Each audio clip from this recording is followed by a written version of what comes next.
You ask Tiger to solve.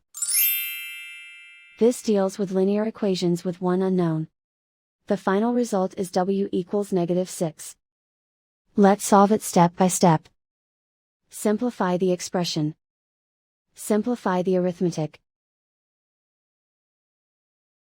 Group all w terms on the left side of the equation. Subtract 13w from both sides. Group like terms. Simplify the arithmetic. Group like terms. Simplify the arithmetic. Group all constants on the right side of the equation.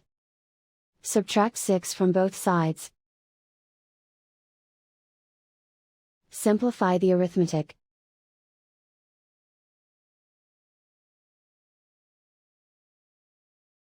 Isolate the w.